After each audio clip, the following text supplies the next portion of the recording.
Cause I'm a broken soul, yeah, trying to find his way. And I pray to God that I will someday. What's going on, guys? Welcome to another episode of the Vulnerable Reps podcast, where we have workouts and deep conversations that are raw and vulnerable. And today's special guest is Kat Sorensen. She's an entrepreneur, she's a treatment center owner, and the founder of Change the Change. And like I always say, she's the most incredible person that I know because she wants to be a billionaire to help out 1 billion people. So guys, please pay attention because you're gonna find nuggets of wisdom of how to manifest your dream life. Dear Kat, yes. Hi! Thank you so much for doing this. Of course, this is awesome. Okay, Kat, so for people who don't know you, give me like the 1-minute version of like who you are. Sure.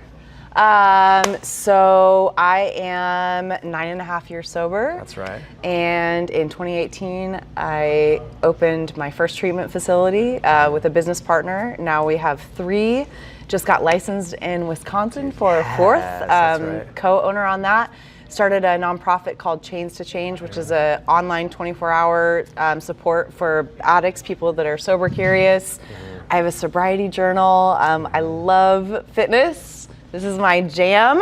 It's a huge part of my story. And then I'm such an advocate for building a life that you no longer want to escape. So I'm excited to share about that today. Yeah, well, I'm excited. So now I'm ready to step into your world. Yeah. So what are we doing today? We are gonna do some glutes. I hope that's okay. Are you good on glutes? I don't know, Anthony, am I good on glutes? What do you think? I was told when I was in middle school I had a big butt. I didn't like that. Let's but keep now I it think big. I might like that. Let's keep it big. All right. So let's just start with some stretches. Okay. Okay. And you're gonna want to like get in your hips here. What does that even mean, to get in the hips? Like, like reach. Like think about it? Okay. Yeah. Like real deep. Yeah. Do you feel it? Yeah, I think I do. Yeah, I feel something. When you're trying to put mass on, you have to get mass for mass, right? So if you're just lifting these little baby weights, you're not gonna get any mass. So you gotta put the heavy stuff. So how does this work, you? So this is, it's like a ride. It's like a really fun ride. I hate roller coasters. Before I even start, I have a connection right here. See it? So I'm gonna take it off. I'm gonna go down, and I'm gonna keep that. And when I come up, I'm gonna squeeze as tight as I can. And then you go all the way down, all the way up? Uh-huh. Okay. I'm gonna jump the music just a little bit as background music. Yeah.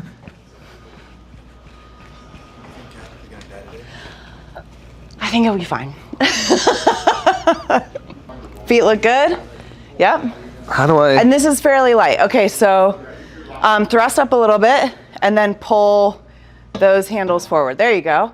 Okay, now go down and keep it. Yep, keep that connection. There you go. Now all the way back up and think about that squeeze at the top. Do I need to like move quick when I go up? Or? No, I would say that's good. Yeah. Okay. How does it feel? I don't know. It's not comfortable. Like none of this is meant to be comfortable, okay? Just the motion. That's why it's effective. Just like looking at myself in the mirror. Yep. There you go. Good job. How was that? I don't know, I think my butt loves it though. What do you think? There you go. You You got a pump going. What's the look? What do you do like that, right? They do this. Here, let's see. Let me see what we. Yeah, I mean, pretty. That's what they do, right? The phone like this? Yes, yes. I couldn't ever stop drinking. And my coach would be like, oh, you're literally competing and drinking? yes. That's it. How many did you do? 12, but. Okay, perfect. Me too.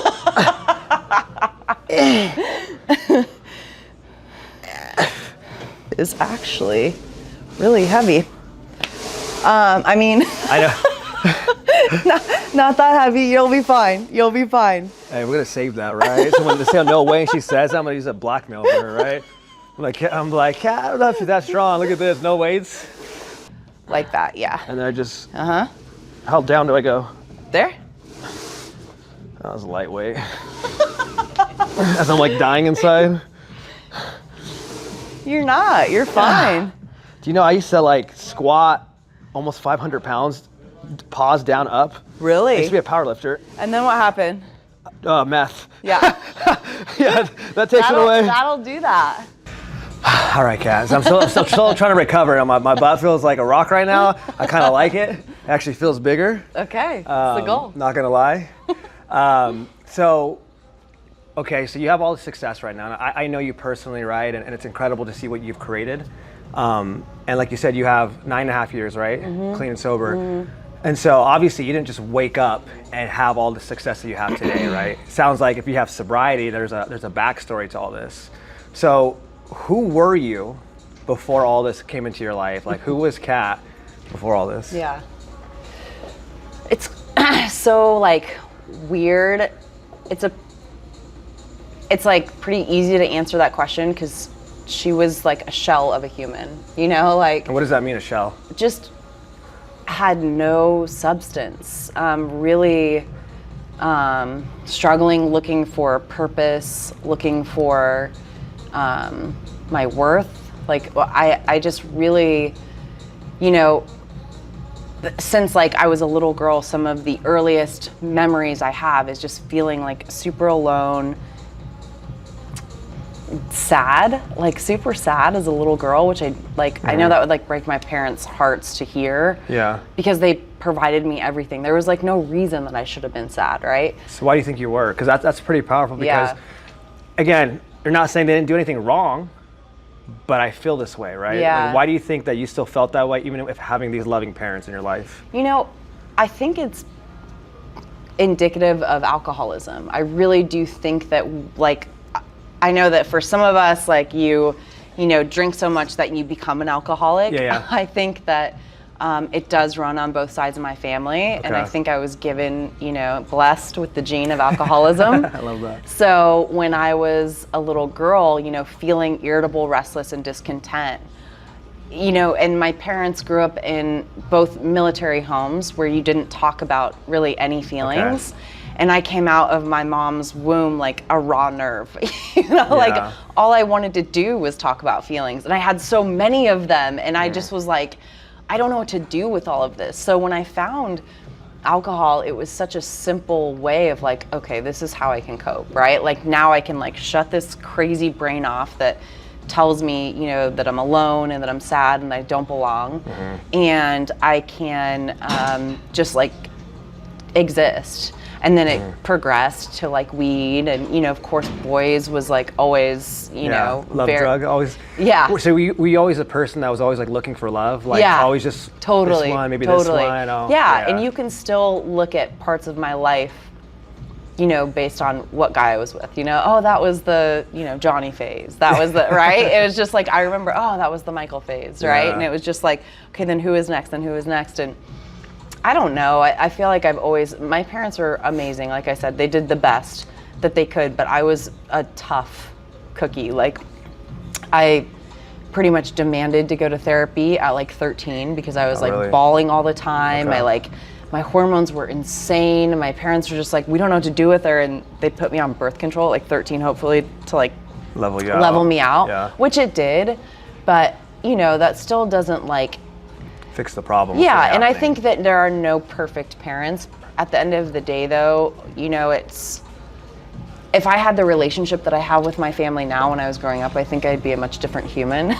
Like now we talk about things and they've softened a lot and had, I think, their own healing through I came out as an alcoholic when I was, you know, 31, and it like my entire family stopped drinking as a result of that. And I think now people are starting to really like take the time, and I don't think they knew how much I was struggling, and they're like, wow, we just turned a blind eye to that, you know. So when you go back to the question of who was I, you know, I was a really lost little girl. I had no sense of self. I didn't know who I was. Even at 31 years old, I had run, you know, businesses. I had been very successful in corporations. I, you know, did bodybuilding, was very successful at that.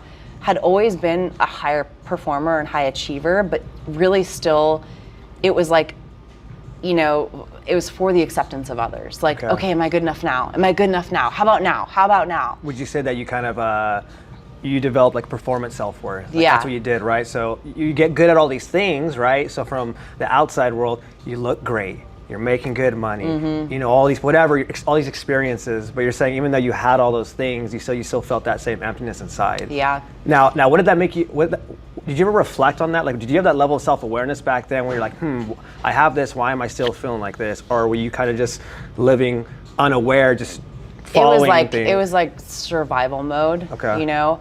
I think I did have a realization when I was 18, when, you know, I met somebody who I was going to marry 2 years later, and he was like not impressed by my like partying with upperclassmen, and really just thought that, you know, my behavior was pretty disgusting. Rather than being like, oh my gosh, like, let's party, he was like, you're not a Christian, I don't want anything to do with you. And I didn't understand that mentality, and so one night, you know, he shared the gospel of Christ with me and just told me, like, all of the things that you're trying to fill your life with, you know, Christ died on the cross for you for that, and you're enough. And it was like the very first time I'd ever heard that. And I think that conversation put things into perspective for me, because I was too much in it. I couldn't see that I was trying to be, like, I was the, you know, varsity captain of the cheer team, and I ran track, and I was in Future Business Leaders of America and DECA, and, you know, all these extracurricular activities, but then I was also, you know, trying to be this party girl and this fun girl, and, you know, the girl that gets, you know, semi-decent grades and all these advanced placement classes.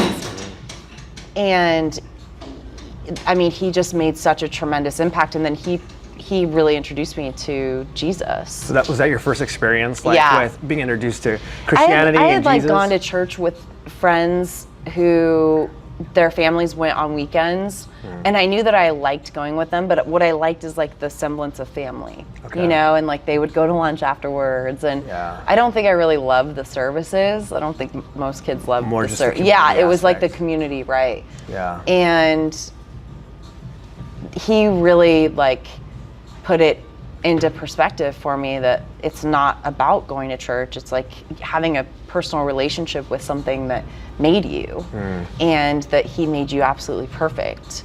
And I mean, all I can say is that I had like a pretty like epic transformation, and didn't really feel the need to party, and really felt totally convicted, and was like, oh my gosh. And I started going to church with him and got really involved in Bible study at his church, and then we got engaged about a year later, and my family was like, holy cow, this is kind of soon, but we love the girl that she's turning into.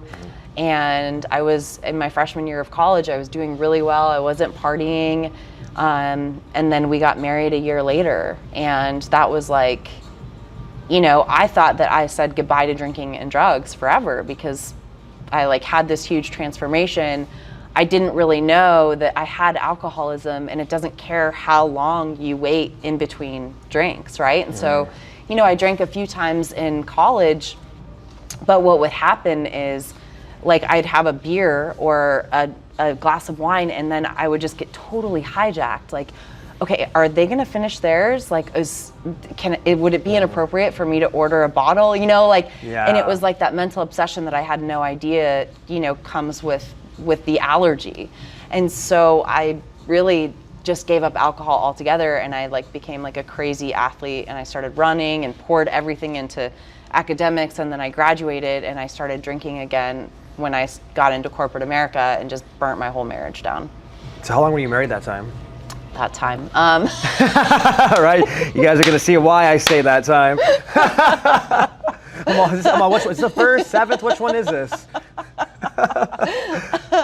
That was about 4 years. Okay, so basically you meet this Christian guy, right? Mm-hmm. And when you're with them, you have this change where you kind of chill out a bit on partying. And then when you get a job in corporate America, the drinking starts again? Yeah. Okay, so now, and then you say now this is when you kind of destroy the marriage. Yeah. Okay, so what I'm hearing is you've always had this performance self-worth. Yeah.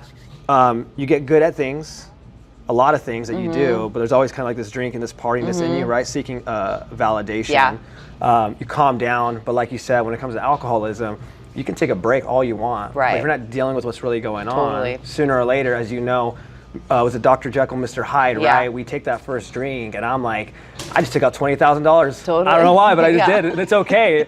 Right. For some reason, it feels okay right now. Like, this is awesome. Yeah. And you're having that change. So that falls apart in corporate America. Now, what happens when you're in corporate America until it gets to the worst part of this? Well, part of, so we were trying to like manage and control my drinking. And so I quit the job that I was with after college, and we moved to like this small mountain town. Okay. And then I opened my own business up there.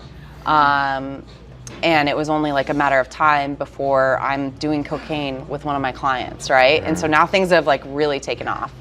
He gives me a divorce because I'm like just acting wild and basically dragging him through the mud. And then after he grants me the divorce, I basically have about 7 years that I'm just like going from, relationship to relationship. I moved back down to Denver. I start working for another corporation. I do really well because I'm a performer. So do you feel like that was kind of like your downfall, that you would always know how to kind of build something, get good at something, and Yeah. so 'cause, sometimes kind of like, well, my life's not unmanageable technically, Right. because I can always get back Yeah. up. Yeah. You're homeless, you can't pay bills, like I don't have a problem. totally. I think that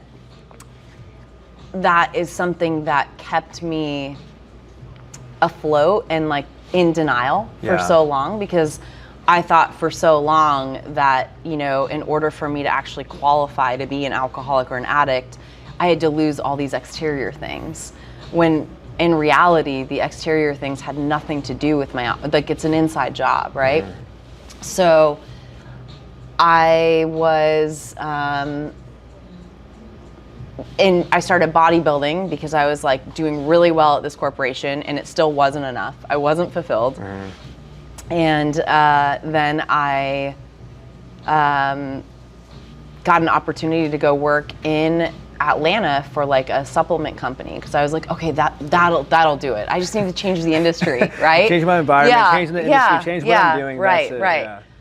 Moved to Atlanta. I'm surrounded by pills and powder. The organization I start working with has an open bar, so like I can literally, it just got progressively worse. Yeah.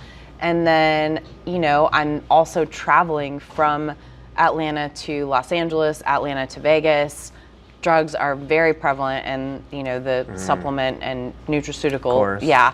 And then, I just found myself like blacked out most of the time. Just either, drinking, like I met, some drug dealers when I was in Atlanta, had access to really all I wanted and had zero accountability. And I wasn't fired, but I was invited to find a different position outside of the company. They're just like, I was a contractor, and they were just like, it's just not really working out. I did pretty well, but I was like very inconsistent. And so then I finally, in like 2014, was like, I'm gonna move to California. My brother moved here. He met an amazing woman. They were starting to have kids. Yeah. I was like, this is great. I'm gonna be fun auntie. We're gonna have, breakfast on Saturday mornings. And I actually wrote myself a letter on the plane from Atlanta to, LAX, that I was gonna get sober. I was gonna go back to church. I was gonna start volunteering. And then I land in Southern California. I make it one night, And then the next day I am unpacking my stuff from my pod, and I meet some neighbors, and they're like, hey, are you new? I was like, yeah. They're like, come over, we're having a barbecue. I was like, amazing. And I have a beer in my hand in less than 5 minutes. And then I'm up at the local bars that night, and I meet the local drug dealer, and he and I start dating, and and that, you know, Did the you marry rest this is one too? No. Okay, not this. Nope. He did not get married to me. So He said no to you. Yeah, He yeah. said no to me actually. That's why. So, but the blessing in that was that my brother, who hadn't really seen any of my, you know, behavior, got a front row seat, and he's like, September of 2015 was like, sis, like, you got to figure it out. And I really felt like he was overreacting, but in reality, like, I was tired. Like, I was, you know, I had 2 dogs, and I lived close to this train that goes through San Clemente, and I would like fantasize about throwing myself in front of it. And the only thing that stopped me was pretty them. suicidal at this point? Yeah, totally. I was like, the drugs and it's just exhausting. Like, you know, the things that you have to do to just stay afloat, and then you're just like, God, can this day just get over? Yeah. And then you like pray that you don't wake up the next morning. As terrible as that sounds, you do, and then you just have to do it all over again, because you feel like you're living in this purgatory. Like, you're like not able to really get high or drunk anymore, and you get to a place where you're isolating yourself. Nobody wants to, you know, rock with you.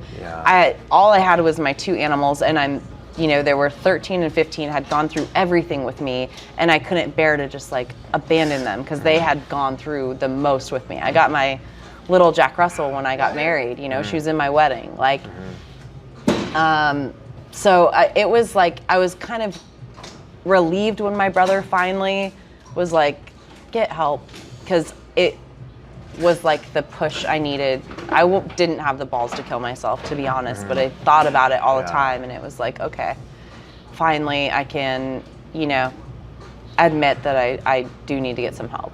But that was, at least for me, was like, I couldn't let anyone know, like, that I had a problem. Like, asking for help. The woman who told me about AA was like, if you can't stay sober a week, you'll probably have to go to inpatient. And I was like, no. It was like the worst. I was like, fine, I'll go to AA. Like, it was like, then everyone would know. And like, I was so ashamed.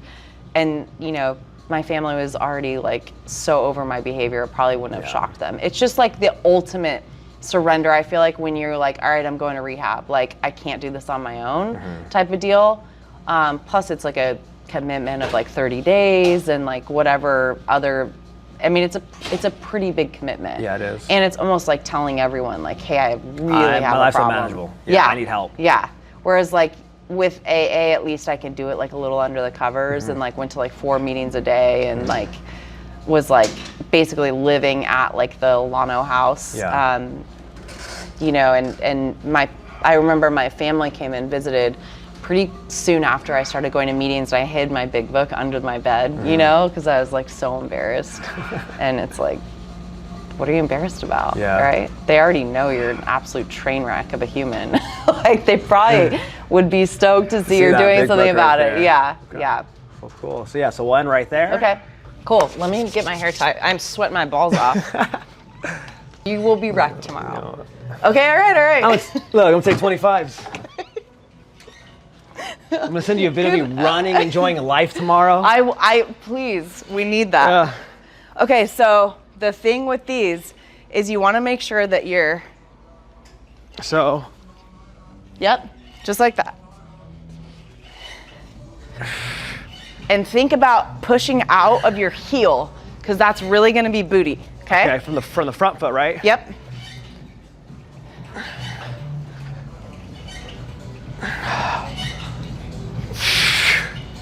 You're doing awesome.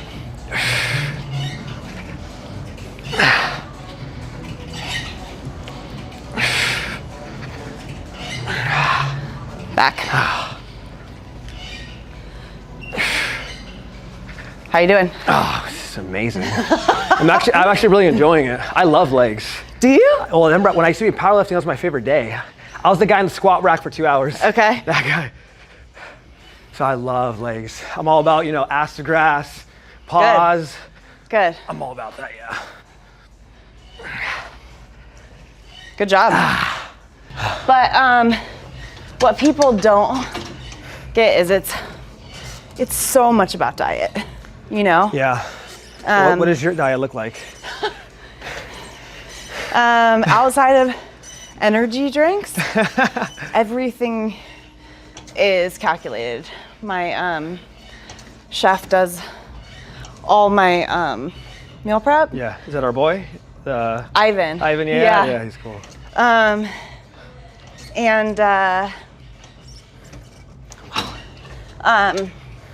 You might want to add. Okay, I'm gonna put 400 pounds. I can't be more than 25 years I know, old. he had braces. Yes. So look, guys, this is something Kat needs to work on, right? Why did I get their numbers? Because you're like, oh, hey! Can you be nice to guys? Yeah. No. So do you still battle with insecurities, you feel like? I mean, like right now. On this moment, I am. Like, yeah. I think I'm more confident than I've ever been. Yeah. So, all right, Kat. So the first phase, we talked about, who you were before all the success and good that you're doing. And so what I'm hearing is, right, you got a lot of mental health going on, some insecurity, some codependency, you got addiction. You're seeing how life's become unmanageable, right? I think you got married 10 times in that story. We left out 9 of them. Engaged is not married, okay? Okay, whatever you want to call it. I mean, you got someone's number today, so who knows, right? That's the next one. We ended off by you saying, and then you began your sobriety journey.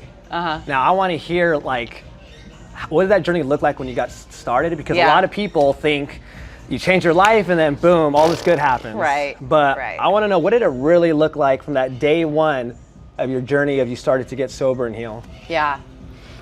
I think it's so important to know that I had zero desire to get sober. I had zero desire to go into the rooms of Alcoholics Anonymous, but I did have a desire to have a relationship with my family again. Okay. And I didn't want to wake up feeling like I wanted to die, So, people are they feel like they should want to go to AA. Never. I've never met anyone in any of my treatment centers that are skipping in to the front doors. I'm so excited to be here. You should feel like absolute shit. You have no other options, right? You know what's funny? What? I was the guy skipping in my first so meeting. annoying. That's why when people ask me what was your first year like? I'm like, you don't want to ask me. Right. I was like, I think I remember everybody that. told you, hey man, I'm like. Yeah, right. You started your own set of steps, didn't you? I had a videographer. You think he was there? I think he was there. That's sad. It's not like my story, right? Mine was skipping in rainbows and unicorns. Right. So you're saying, right? You had no desire for sobriety, but you had a desire to get your family back in your life, right? Mm-hmm. So you're going into the rooms of AA. You're not skipping, excited, look at me, I'm an AA member. Right. I mean, it was probably the most humiliating thing I'd ever done. I mean, in my huge ego mind, right? Because being an alcoholic to you meant what? I mean, that I was a loser, that I was drinking out of a brown bag, that I, all the things. All the movies, all the shit. But not just that I was what I always told myself, I'm just the fun party girl, what do you mean? I'm fun. And it's not fun anymore, know? And so it was really admitting to myself, hey, this has gone way too far. And I had read books or listened to podcasts about what really is alcoholism. Mm-hmm. And they always say virgins don't think they're pregnant, right? If you're questioning that you are an alcoholic, there's probably some truth to it, right? And I was just so, how I always tell people is I spent years putting all of this stuff in, like, let's just say, like, metaphorically, in the backseat of my car, and I'm just like, oh, the guilt from my first marriage, and the shame from doing all of these atrocious, embarrassing things, and the not meeting my goals, and just throwing it in the backseat, and then you get sober, and it's like you slam on the brakes, and all this stuff comes flying up, and you're like, oh my gosh, I got to deal with, like, and it's like overwhelming, like, because now you don't have a coping mechanism of alcohol and drugs, and you're really facing all of the things that you've been running from, right? At least that was my experience. And so it's very normal to feel like this sucks, this is awful, it's uncomfortable. Alcoholics in general have a very low tolerance for discomfort, right? Which is why we drink and use. So, I thought that things would get better, and for the first week sucked. It was like painful. I like detoxed, and like just, it was awful. But then I actually started to feel really good about, oh my gosh, I got a week, right? And then I loved the fellowship of Alcoholics Anonymous. I wasn't quite ready to admit that I was one of them, but I loved being accepted into their, group. Again, right? And that pattern, right? Finding community. Exactly. I like this. Yeah. And like, just almost having like an elitist mentality. Like, I don't really belong here, but thanks guys for accepting me. Like, I'm not going to be here that long. And I remember the person who told me about AA was like, you really need to like get a sponsor and work the steps. Like, the meetings are not the program. Like, it's where you go to like meet and talk about what you're doing with your sponsor. And I was like, oh, like, I don't think I'm gonna do them. Like, I think I'm gonna be okay. So at this point, were you not really sharing at meetings? Like, I'm just kind of like here? No, I was going to a meeting that was, you went around the room and you shared what you were grateful for. So it wasn't really. So it was an open discussion. No. And like, they weren't, I mean, that worked for me. I still identify as an alcoholic. Yeah. But like, there was no, sponsorship like still isn't really a thing for that meeting, which, I mean, whatever, God used it to introduce me. Right. I might not have been okay with the message of. Might have pushed you away at that point. Kind of like the pressure of it and all that. Right. I believe that, because a lot of people will be like, be careful who sponsors you and all that stuff. But sometimes the newcomer needs that guy that's really not working a program, but to make it look cool for him to get in, and then he learns down the road. So God will use whatever to get us. Totally. And I was feeling good, right? And that's what I thought. I thought that the goal was for me to stay sober and to feel good, right? And the challenge is, like, if you don't start dealing with all of the things that you drank over, it's only going to be a matter of time before you pick up again. Instead of picking up, though, I found a guy, and wait, hold on. You said, so instead of picking up drugs and alcohol, you picked up a guy. Yes. So I mean, you found love in AA. Yes. Okay. Yeah. Okay. It's like dumpster diving, but what do they call it? 13 step? No, because I think he had more time than me. So 13 stepped you. But neither of us were working steps, so it doesn't matter. But he showed up to my morning meeting one day, and he was gorgeous and muscular and had beautiful eyes and was an athlete and was a Christian and was newly out of rehab, and I had no idea what that meant. And he and I met for breakfast. We exchanged numbers immediately, and then we texted and talked that whole day. And then the next morning, like, we both got there early. We sat next to each other. We had breakfast. He like put his hand on mine. He was like, "You're gonna be my wife," and I was like, "I know." And I just was so delusional. We got engaged 2 weeks later. And what did you like when you look back at that situation? Because it's very common, right? We fall in love quickly. Like, what was your mind saying? Were you kind of like, "Wow, this is amazing! Like, I'm getting sober."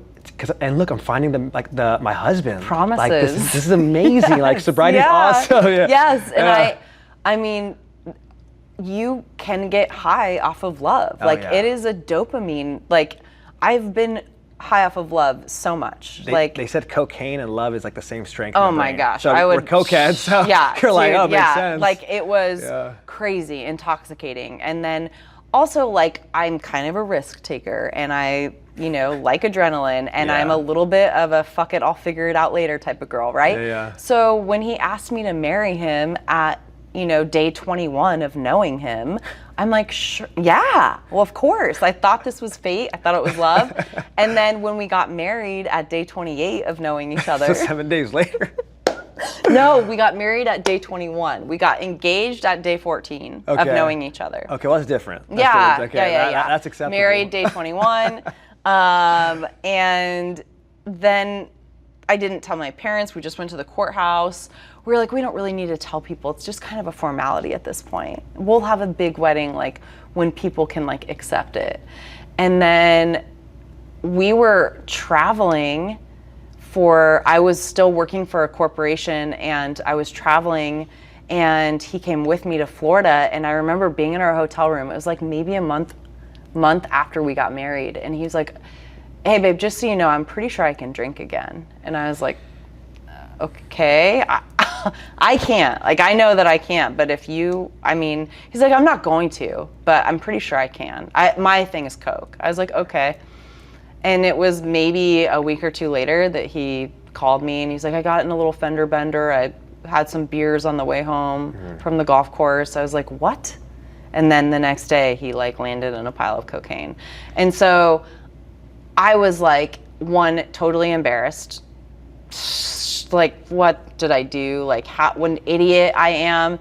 But also, it was the first time I'd ever been on that side of addiction. Right? I had always been the addict. Yeah, you always been that person. Right. And so it was the first time where I was like pleading with him, like, I thought you loved me. Like, I thought we were married. Like, what do you mean? Like, I thought we were going to do this thing where we were going to help people and show people like that this is what happens when you get sober. And he just couldn't stop. And so I kicked him out. And then I was bawling my eyes out in meetings, and thank God I didn't use, because I didn't really have any coping mechanisms, but I had smart feet, and I at least knew to go be in the rooms of AA because I felt better there. And these girls were like surrounding me, and they're like, who is your sponsor? And I was like, I don't have one. And they're like, oh my gosh. So they put me in touch with somebody, and we started working the steps. But one of the like biggest lessons I learned was, I was like, first things first, I'm divorcing this guy. Like, how could he do this to me? And she's like, oh no, you don't. She's like, you need to sit in this. She's like, you've been living in self-will and just doing whatever you want. You don't just get to get married, get divorced, get married, get divorced. She's like, we're gonna sit and do some inventory on this. And I was like, excuse me? I was like, I am in so much pain and discomfort right now. No, like, this man needs to be like off with your head. That's how I deal with people, right? That's how I've always done with relationships. Like, you don't exist, I delete you, right? And then we move on. And she's like, that's not how adults deal with things. And it was such a turning point for me. I think as like maturity and just having to set boundaries with him, learning what it's really like to be on the other side of an addict who's actively using. And we did end up getting like filing for a divorce like 60 days later, and I did get through my steps. And then I spent like the next 6 months really focusing on female relationships, jumping into AA, traveling. And then that's when I really started to kind of get unhappy in my position at work, because it was like this feeling of like, I just knew that God had something better, and I would wake up every day kind of like, this again type of, I wasn't excited about it. I was like, and I felt bad because they had done so much. They helped me move out to California. It was an incredible like Christian-based company. They loved me so much. They were so supportive of me, but I was just so like, there was nothing in the tank left, and it wasn't fair. It was like stealing from them, And so I remember, making the decision that I'm gonna take 6 months and really focus on what do I wanna do next? Like, how can I do purpose and profit? And I had so many like people I looked up to, and everyone thought I was kind of crazy to take the time off, but I was like, I feel okay. Like, I feel the healthiest I've ever been. I have savings. I can always go back to corporate America. I will always have a job in sales in corporate America, I promise, right? There's no shortage. But I needed to do that for me and really take a risk. And so I spent the next 6 months talking to people, reading, going on this quest, going to like places like Sedona, and like just trying to like really get close to God, close to other people who had really achieved a sense of purpose in their life.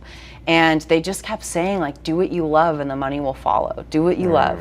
And I love that, and because I want to touch on that. So right now what I'm hearing is, you're learning all these lessons, and it's amazing, right? You're working through codependency, you're going on this quest, which is so cool. You're learning things about yourself, right? Figuring out, what do I love? You're walking into your purpose. But what I want to ask you is this: I think a lot of people want change, truly, right? We all want change, but why doesn't everybody change? And I think it has to do with the part of, you got to give up a lot of things. You got to sacrifice things. Obviously, whatever you had in your life wasn't working for you. Yeah. Whether it was a relationship they were in, the job they're at, their circle, or the lack of things that they didn't do in life, like try in school, try to go to college, try to learn skills, whatever it is, right? So to them, it's like this fear of like stepping into these new things or giving up these things comes with what? Yeah, you're gonna feel anxious, you're gonna feel insecure, you're gonna have some fear because you're uncomfortable. Yeah. And sometimes that discomfort is like, yeah, I'm good on that, like I don't need that, but really it's like, I'm afraid. So for you, what were like some things that you had to give up? And also, what are some things that you had to like step into that were really uncomfortable for you? Yeah. So I think, I'll say this till I die, like proximity is power. Like if you want to change your life, you need to be around people that have the life that you want. And, it wasn't so hard for me towards the end. I had pretty much isolated myself and put myself in a place where I didn't really have to make a lot of changes physically, like change my friend group, because I moved to California to like change my life. I did change my phone number. I did get off social media entirely. Why did you change your phone number? I mean, so many drug dealers had it. It was really kind of a way for me to fresh start. Yeah, right? So for you, I need to change my number because maybe I'm not strong enough. If they reach out to me. Reach out to you. Yeah, okay. yeah. And, as far as like what did I need to step into, I just remember there was like all these weird things happening, like people would go bowling in AA. They would go to like the movies, or they would have game nights. Like that was my sponsor was like, nothing is off the table unless it's drugs or alcohol. She's like, I want you to try all of these activities. When a woman invites you to coffee, you say yes. When a woman asks you to stay late for the meeting and speak with her, you say yes. Like when people ask you to be of service, you say yes. They ask you to make coffee, you say yes. She's like, you are this, nope, not gonna do it. You don't know what's best for you. She's like, so now you're gonna try finger painting, try, pottery like classes, laser tag, mini golf. Yes. And it was actually really fun and a super interesting, experience. I went to like a few music festivals sober and they sucked. I was like, this is not cool. Unless I'm on drugs, I didn't enjoy it, and right? I love that you said that because I'm the same way. Yeah. But I would hear other people that got sober and no, but I loved it. I'm like, really? I'm like, what's wrong with you? I hate them sober. Like, it's stupid. No, after 10 minutes, I'm like, what's the point? Right. I can hear the song on the radio. It's the same thing. Like, well, I don't get on board. Yeah. Like, and all day, like, no. There's Just so much other there. Yeah. There's so much other stuff I need to be doing with my time. So right now you're kind of learning what you actually don't like that you thought you liked. Yeah. And now you're trying new things you've never done. You're like, that was actually pretty fun. Yeah. Okay. And I think just being like, even though I came into the rooms at 31 years old and I felt like I had a semblance of, adulthood, there was so much that I didn't know. I didn't know how to show up for other people. Like when we had birthdays in the rooms of AA, like stopping and like actually thinking about someone else and getting them flowers, Yeah. Like birthday cakes. Yeah. Like yeah.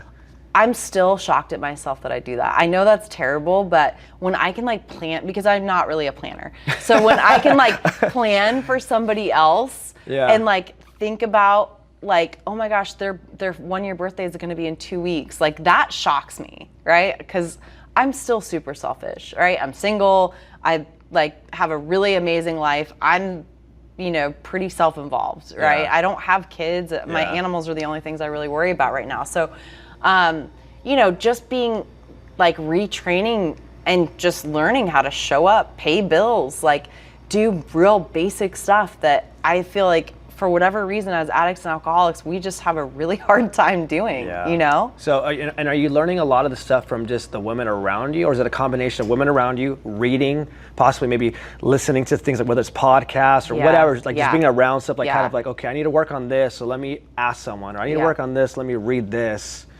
Yeah, I've always been huge for self-development. Okay. The trouble was that I tried to self-development my alcoholism, right? And that didn't work, right? Let's go to a leadership Tony drink Robbins can only do so much, yeah, right? Walk on fire and else get drunk. Right. Yeah. And so now I really started to like take off because it was like, okay, now I could finally get this thing under control that has never been under control, and I can add it. And I like had always done vision boards in my apartment where I got sober.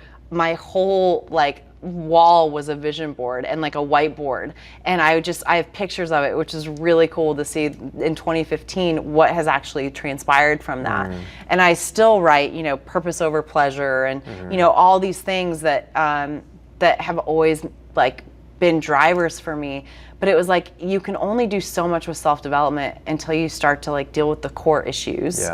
And sometimes the core issues just need time, right, to like actually deal with, like, you know, whether it's trauma or abandonment issues, or what I've learned is it's like been consistently showing up for myself, stacking small daily wins. When I do like my daily non-negotiables and I actually do them, I like earn a little bit more self-esteem that day, right? And then the next day I can like earn a little bit more. And when I start to show up for myself day after day after day, and then I start to show up for other people, it's like, yeah, it's cool to actually know that about yourself, but when you've got years of applying it, now you actually have this like piggy bank of self-esteem that, you know, has taken me almost 10 years to, you know, develop. Yeah, there's this study that says like, if you want to raise your self-worth, then whatever you tell yourself, even if you don't tell no one, whatever you tell yourself you're going to do it. Because if you say you're going to do something to yourself and you don't, that's when you start to break your self-worth little by little. And so, like you're saying, right, these little things that you're doing, compounding over time, it's almost like you're building like that confidence and self-worth over time. And then you know you want to protect that at all costs now. Like it's taken me a long time, so I'm going to keep on doing what I'm doing because I can easily stop getting distracted and then I go back to how I felt. And so it's a beautiful thing that you're learning, right? Just little by little. You're giving up things, you're stepping into things because you have these like mentors and guidance, and you're listening. Because, you know, we can tell someone, hey, this is what you should do, and then, you know, they don't do it. And so we really are our worst enemy, but it sounds like you're at a point where you're finally surrendering. I'm sure you had days where you didn't want to do it, maybe didn't do it, right, whatever. But you didn't give up, and now you're developing the sense of self, the sense of joy, the sense of purpose. And you're starting to walk through this stuff. No, I love that. So what we're going to do now is this. We're going to go do the final workouts. And like I said, I'm probably going to have to choose the workout now, you know? And after that, we'll go into the phase 3 of, again, highlighting what you're doing, but really stepping into like, okay, cool, this is who you were, this is how you're walking through it. But I think the hardest thing is how do you maintain it? And I want to really talk about 3 points of the mindset, the physicality of it, and the spiritual aspect of it. Because I think people don't realize, like, once you get there is the hard part. How do you maintain that? Chasing something's easy, but how do you maintain that while also slowly still moving up and up? It's called the booty blaster. The booty blaster. Yes. It's literally called the glute isolator. But booty blaster works. This is the one that makes videos go viral, huh? Yeah. How do I get viral? Just do this workout and then say something positive that you want to say after. Right. Okay. So see how my butt is off? Yeah. So yeah, I've seen people do that. What's the? Because when you're here, basically, you're not having to stabilize, right? You're seated and that's doing all the work. When I'm up here, I now have to think with my core. So but you do hold on to that. If you want. Okay. but it's just a harder workout. Okay. Yeah. Have you ever done that? The speak in tongue thing? Yeah. No, I've tried doing it, but like, for me. Are you okay? But for me. Oh, I think about that. This conversation. Hold on. I'm gonna keep on saying, but for me. What are you doing there? I think for me, when it comes to the speaking in tongue, for me, right? I think this is my new favorite machine. I actually kind of like it. It hurts so good. You're gonna be rocked tomorrow. I don't care what you say. Let me walk I don't care around about your let me walk around that spa. I don't care about your stupid Really good. peptides. Oh yeah, watch. Oh. Oh. Okay, man. So.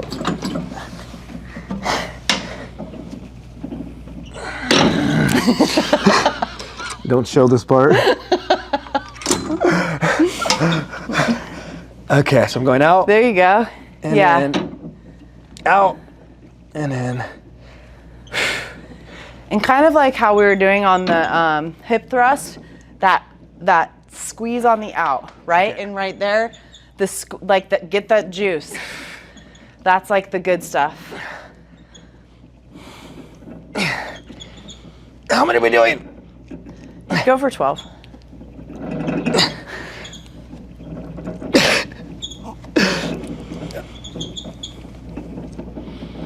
Oh! Crushed it. Crushed it. I think I'll pull that one. All right, Kat. So far now we've talked about who you were before, right? Mm-hmm. The vulnerability to really show you that you were somebody who struggled with a lot of internal things going on, right? And you had these bad coping skills, but that's all you knew. But luckily, you got to a place where you found a group of people to help you and to heal a lot of things. And then you took a lot of different avenues from not just AA, but self-development, spirituality, so many things, right? And now you're finding yourself, you're finding purpose, you're walking into alignment with God.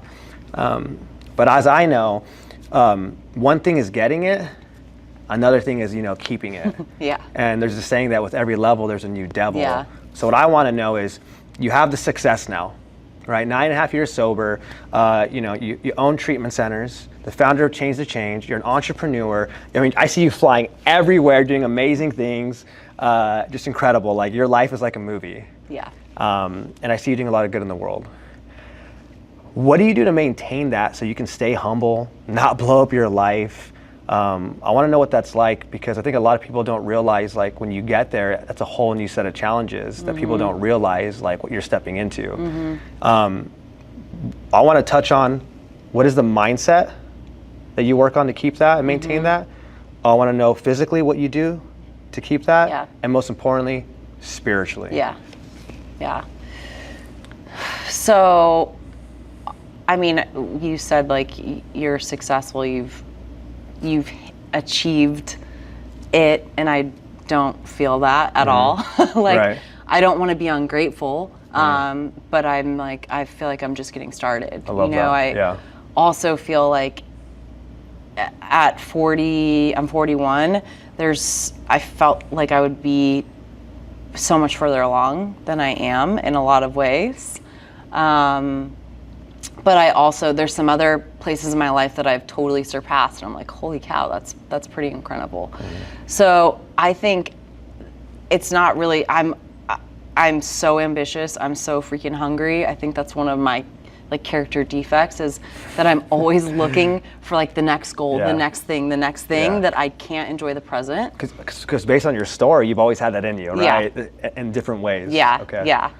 So, I think the first and foremost is your relationship with God dictates how you see the world. And what does that mean exactly? I think that if you see God as a loving, caring, abundant, Father that wants to give you the world, you can walk in gratitude and be excited about what's next, rather than, I am really ambitious and driven, but it's not I can't enjoy the things that I have. Sometimes I might miss them, but because I feel like my relationship with God is really over the past year, since I joined a group of other female entrepreneurs that are faith-based, you know, my faith has skyrocketed. And that's why I like when people talk about Jesus, you know, it's not a religion to me, it's a relationship.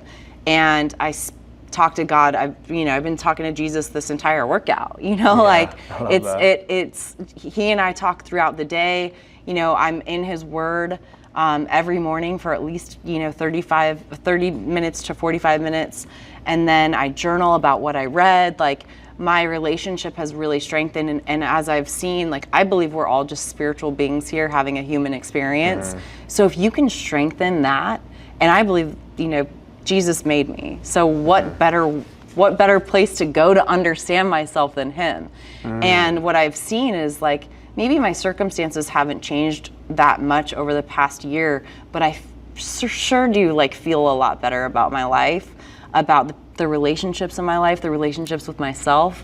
And it's all really dictated by the relationship I have with him, you know? So when it comes to, like, maintaining the success, maintaining the, you know, how do I do it? I mean, I stay hungry, right? And I also stay humble. There's always somebody working harder than you. There's always somebody that's, you know, gonna do better than you, that's, you know, better looking than you. Like, you never got this thing. Just like I never have, you know, like a treatment for alcoholism. Every single day I wake up and I have to pay the rent, right? Yeah. I got to pay the rent for my body. I got to pay the rent for my alcoholism. Like, my dogs, you know, demand at least 2 walks a day. It's not like I can be like, oh, you guys got walked yesterday. You guys got fed yesterday, you know? You guys can walk each other. Right. Yeah. I mean, I have to do, like, you know, going to bed at night is, like, exciting and amazing, but it's also like, oh my gosh, I just finished all of the things I did to stay normal today.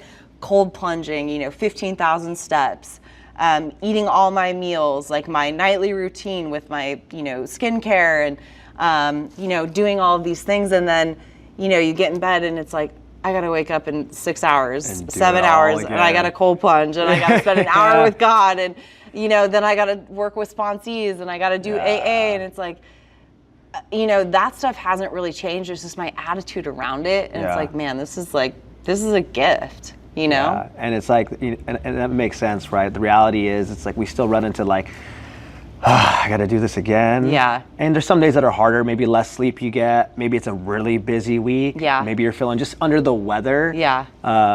And then there's days where it's like, man, I'm excited for this, right? And it really is, right? It's this idea of, like, learning just to understand, like, this is what I do.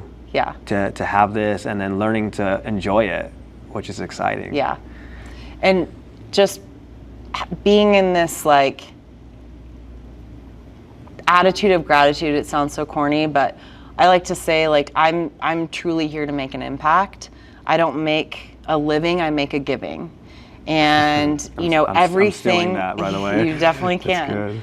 Everything that, you know, we're given, like, it's stewardship, right? Like, it's on loan. So, like, this day is on loan. Like, this body that I have is on loan. The position I have at my companies is on loan. And I believe that what we do with a little, we will do with a lot. And if you are a good steward with a little, he'll continue to, you know, more. Bless you and give you more. But it's not for your ego. It's not for you to, like, develop character. Like, all that stuff happens, but it's all to reflect to him, right? And to bring more disciples and to, you know, show people that Jesus is the way. And, you know, I love this idea, right? Because I always believe that living is giving, right? Like, that's how you start living, is when you start giving, right? You know, people say, right, the secret to life is give more. And I love that, right? Because I understand that. I know you understand that. Were you always, like, a giving person, do you feel like? I think in a sense, so. even if it wasn't maybe the healthieest ways, but, you know, still? Yeah, I think I've always, like, been pretty generous. I don't think I've really understood the value of it and like why, but I mean, thankfully, like, I have some people in my past that were like, that really struggled to give.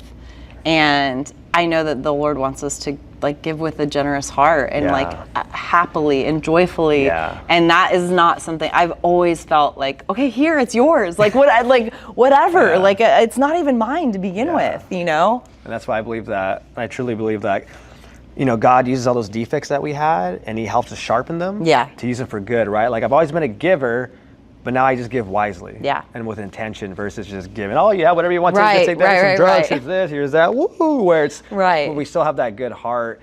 And it's a blessing, right? Because I think you're the type of person that people are lucky to know. Thank you. Because like I said, I don't know anyone that gives as much as you. And I'm around a lot of people, and I always tell you that, I always say that, but it's true, right? And so I think for me, another question I have for you too is, so I'm hearing about your spiritual life, right? What you do, right? Obviously you love Jesus and he's a big part of your life, right? Building a relationship, reading your Bible, being around community like that, living in service to others, hearing about your cold plunges, your routines, all this stuff, right? That's just what you do. What helps you stay humble? Because, you know, sometimes when you walk into something you've never had, sometimes, you know, ego could kick in or, you know, things just happen. Like, what helps you walk in humility? Because I know a lot of people I've seen where they gain some level of achievement or success and they change. And you see it. Like, what is it that you do to maintain that humility? I don't know if it's something I do, but just the attitude of stewardship, that it can be taken away like that. Right? What the Lord gives, he can take away. And is that because you've seen that happen in your life? I've experienced it. So you just know, like, I know I've this been is... broke. I've had zero money in my bank. I've been negative in my bank. Okay, so you've been there. Yeah. Okay. Oh yeah. When I was in my addiction, I made it and then spent it. Made it and then spent it. Like, I mean, I was not wise with my money, especially when I got a divorce.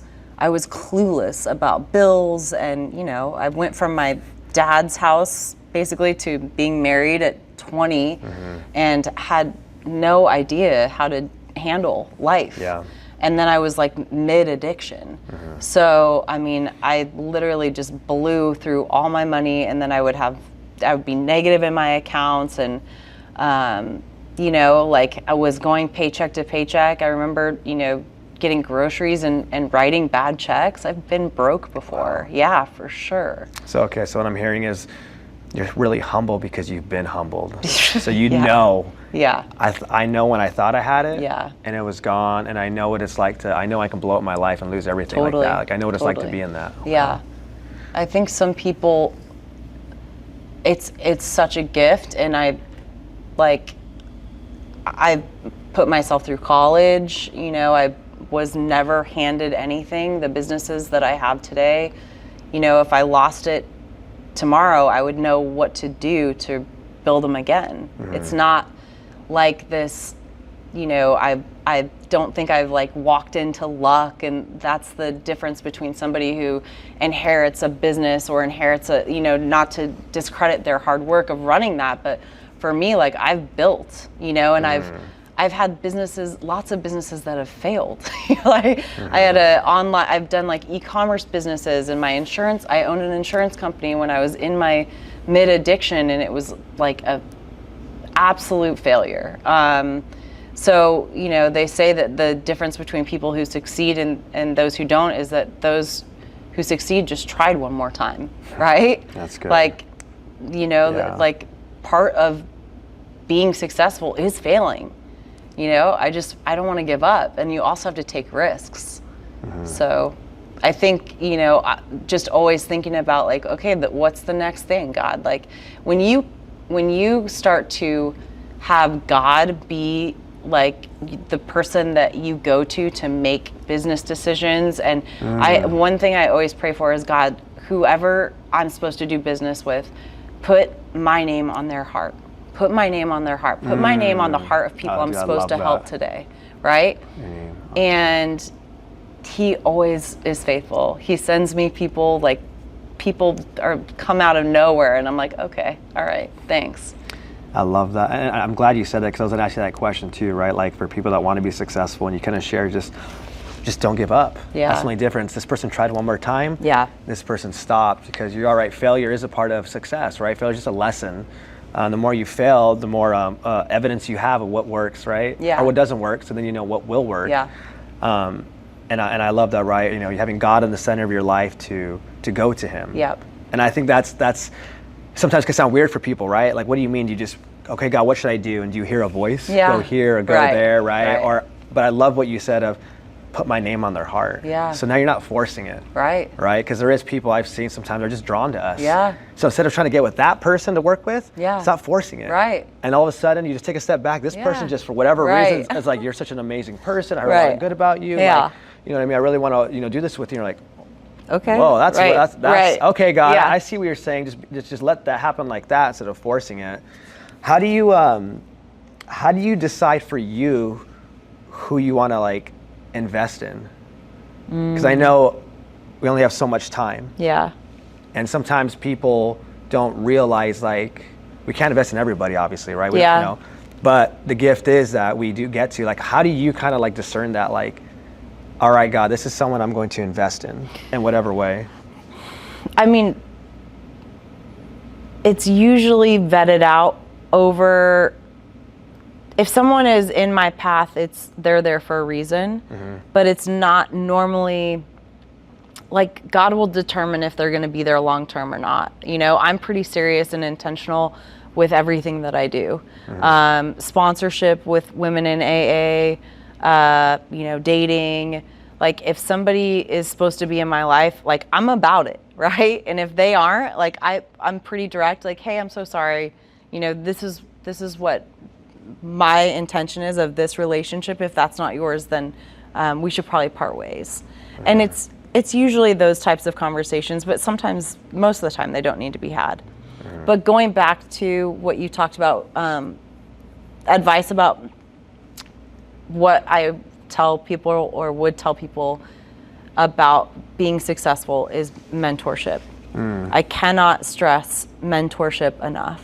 Like, find somebody who has what you want and do whatever you can to be around them. Like, maybe you just like wash their car or do, things in their house, like be their personal assistants. Do whatever you can. Proximity is power. Like, being around somebody who has the life that you want, there's only a matter of time before you're around them enough that you start to attract those things into your life. You start to get the mindset and you're like, oh, they can do it, I can do it, right? And like, if you don't have anybody in your life, this is pretty common too, that you aspire to be like, guess what? There's YouTube, there's authors. I had so many nights when I would just listen to Tony Robbins. Like, I freaking love Tony Robbins. He changed my whole life. There would be like Mel Robbins, another, amazing. incredible author who really helped me, with mindset. And like, I would just like listen to these people over and over again.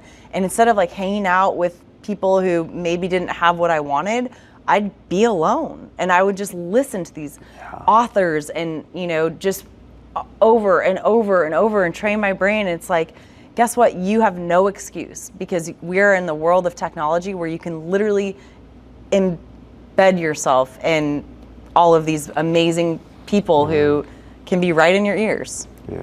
And oh my God, I love that you said that. And the reason why too, because I completely agree with you. It's the way my brain worked, like what you said, I was like, well, if I can't hang out with Jay Shetty and Lewis Howes and Mel Robbins and David Goggins and all these people, but if I read so that's how I think, but if I read their book, that's like me hanging out with them. Right. Because they studied this thing and they're writing about it. So like me reading it, it's like I'm hanging out with them. Totally. So I would tell people, oh yeah, I hung out with Jay Shetty last week. Really? Yeah, read his book. Right. And people, it doesn't count, but like you said, like if you don't got the people around you that think make like that. It. Or make the circle. Make the circle, because the books become your mentors. Totally. And if you're lucky, you can have that person in your life. Yeah. And I love that you said it, because some people think, I can't believe that person's having you wash their car and this and that. It's like, you don't understand what's happening. Yeah, maybe somebody uses it in that way. Yeah. But it's like you said, it's about just being around them. How can I be around you? Because guess what? If you're around me, you'll see how I live, what I do, and ask me any question you want. People don't realize there's no such thing as a dumb question. No. People like us, I want to answer questions. Yeah. I get excited. Yeah. Ask me. Yeah. You'll see there's no secret sauce to this thing. Totally. It's just this is what it is. Yeah. And the more you're around someone, you'll think like them, Mm-hmm. you'll act like them, and you'll achieve like them. Yeah. So I love that. What would you say, what is 3 books you'd recommend to somebody that could completely transform their life that you've read? If Yeah. someone's like, yeah, what books did Kat read? I want to know. Yeah. Think and Grow Rich. That's a good one. This is outside of the Bible. I think the Bible is Yeah, that's the foundation book. that's literally your Yeah. compass, but it's to be studied, Yes. right? When people say, I read the Bible, I read the big book, it's like, I don't care. Can you Yeah. apply it? You Yeah. know, like, so Think and Grow Rich, Rich Dad, Poor Dad, and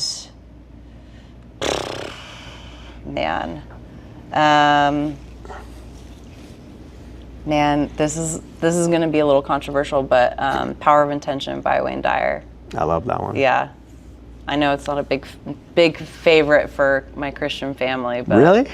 I mean, just the whole like idea of manifestation. I understand that, but that book really, Wayne Dyer is an absolute. He's the GOAT. I love him. Yeah. He was the first. It's funny. My mom used to play when I was a kid. I never understood what was that background person talking. Yeah. I was always like, "What is this?" Yeah. And like, I have all his books now.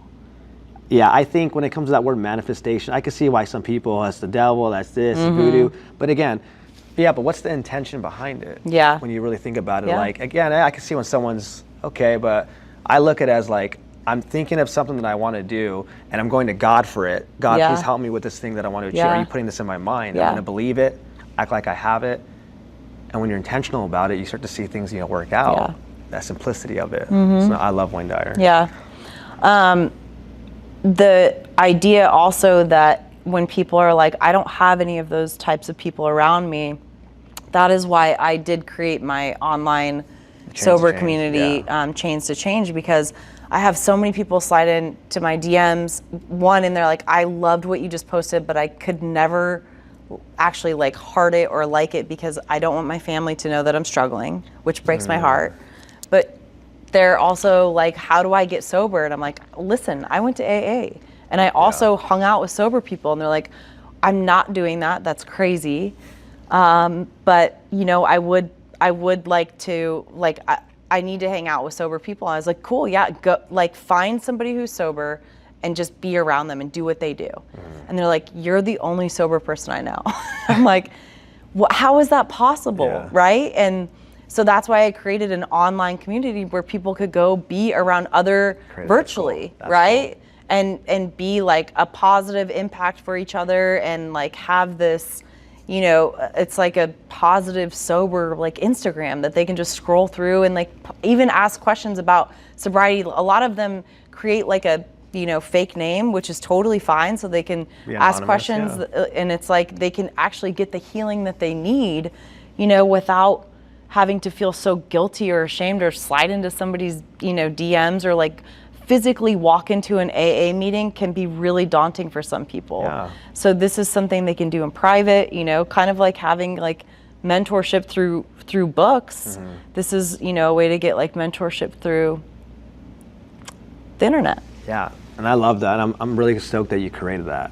Out of anyone to create that, it's amazing that you did, because you're right. I think sometimes we forget, like, there are actually some places where maybe nobody is sober around them in that little town. Or maybe they don't have anyone to talk to, right? We forget, like, we're in a place where it's like so loud and so many people, but then some people that live in the middle of nowhere, different countries or whatever, right? Sometimes you're that first step for them to find that, maybe that courage and strength to maybe actually go out there and find some people. And so it's a blessing that you created that to help out so many people, and we'll for sure plug that in so people can kind of tune into that. And as we're getting to the end of this, we got the books, we're getting all this stuff for success and mindset and spirituality, physicality. If somebody today feels stuck, hopeless, I can't break this addiction, I can't, live out my dream life, I can't get out of this 9-to-5 job, whatever they're going through, they're sitting right in front of you right now. You have 2 minutes with them. And you have 2 minutes to get them out of that mindset, that mess. What would you tell them? I would start with the great news is that the hopelessness that you feel right now is actually a gift of desperation, and that your bottom is the only thing that is going to inspire you to change. I would say that same thing, AA saved and changed my life, but find sober people, and that, you know, a lot of us think that success and sobriety is like, okay, I'm going to put down the drink and then it's going to skyrocket up. And it's like, no. How it works is it's these small little daily wins. Sometimes it's minute by minute. Okay, I brushed my teeth. Okay, I made my bed. Okay, I was able to go to the grocery store. Okay, instead of picking up a drink tonight, I went to my friend's house, down the street, who I know is sober, right? And it's like stacking these tiny little daily wins, and before you know it, you have like 3 days sober, and then a week, and then like 9.5 years, which is crazy. Yeah, wow. But I think the first most important thing is to tell someone. Like, tell someone you're struggling. You cannot do this alone. I just don't think you can. And maybe that's a complete stranger. But when you finally get it out in the open, you can start to work on it. But if you keep it inside and keep it in the dark, it will just grow and grow and grow. And it's like, what are you afraid of? What is really the worst thing that could happen by saying, hey, I need help with this? Is that person might actually be able to help you or put you in touch with somebody, and then look at this tremendous life that you and I both had because we asked for help, right? Mm-hmm. No, I love that. Yeah. I love that. It's beautifully said. So I hope whoever was watching that, they heard that, because it's so true. Yeah. People care. Yeah. Just reach out for help. Right. Let us know what you need. Yeah. It's not a burden. It's no a blessing. judgment. It's a It blessing. totally is. And it's like, I totally believe in spiritual warfare, and the enemy wants to keep you silent and keep it in the dark and keep it shameful. And we all have something. Like, every single one of us has, whether it's an addiction or if it's, trauma, like, we all have something that I believe is what propels us into our purpose. Yeah. And this is why, like, we're not perfect, so that we can lean on God and lean on each other. Yeah. And I mean, I'm thankful that mine is alcoholism and addiction. Like, I've seen people that have like lifelong illnesses or are born without limbs. Like, Yeah. This is our thing, and thankfully, like, this is our thing, right? Everyone has something. There's no judgment. None of us walks around on this earth perfect. So just, like, remember that, we're here to help, and that this is part of our recovery, is to help other people. I love that. Yeah. I really do. It's, I do this thing where I tell people when they go, well, how do I know my purpose? Write out all the bad things that you've been through. And they go, what's that supposed to do? Help someone with these things right there, and you'll find purpose in each and every one. Let's keep it simple. Yeah. That's one way to start walking in purpose that you can start today. Yeah. All this, look at how amazing that is. Yeah. Because a lot of people haven't been through that type of stuff, and they struggle with that. Yeah. Because they're like, well, I haven't been through anything really, and they have to kind of figure it out. But people like us, all that pain, all that suffering and trauma, there's purpose in it. Yeah. When you share it. Totally. Where can people find you? I want you to plug in your treatment center if they need help, plug in your Change the Chain if they want a community, and then your just your social media so they can connect with you. Yeah. So my I co-own and founded a drug and alcohol facility called Laguna Shores Recovery, Laguna Shores Behavioral Health. We also have a mental health facility. All of this, LagunaShoresRecovery.com. And then my social media is SoCalCat, SoCalKatt on TikTok, Instagram. And then I have a non-profit 24-hour support online platform called Chains to Changed. And it's on a community app. But if you go to my Instagram, there is a link to that there. So.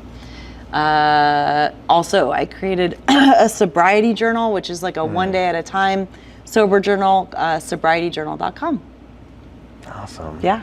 Well, you guys heard that. So again, thank you again. Yes. And just know the next episode we're gonna talk about romantic relationships. Oh my goodness.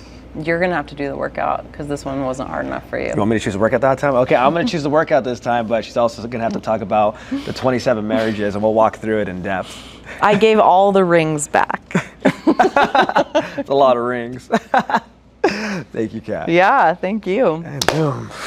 That was good. Yes, How thank are you. your legs? Be honest. They feel normal. Really? Yeah, we'll see you tomorrow for sure. I'll let you know. I'll be honest too. Here, let's just for fun, come here. There you go. What are we doing, like this? Just like that, yeah. Am I doing the right leg? I feel like I'm not. I am? You gotta do I feel like you're... You think I'm doing it, am I doing it backwards? No, I don't know. No, That's like, right. Like this? That's right, yeah. So like that. Yeah. You doing it right? Yeah. You might look at that. Gotta like bring this in maybe. There you go. There you Still go. got the skin tight pants. Yeah. Look at that. I'm telling you. Money right there. Money. In today's episode, we learned through Kat's story the power of never giving up, the power of sobriety, and God. Because through Kat's story, we got to learn that it doesn't matter how much money you make, how good you look, who you fall in love with, or what you have, it will never be enough. And so the secret was, if you put God first, you will always be enough.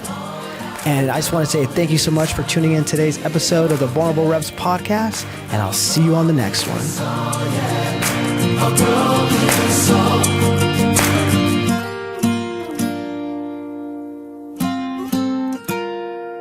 I'm gonna be okay.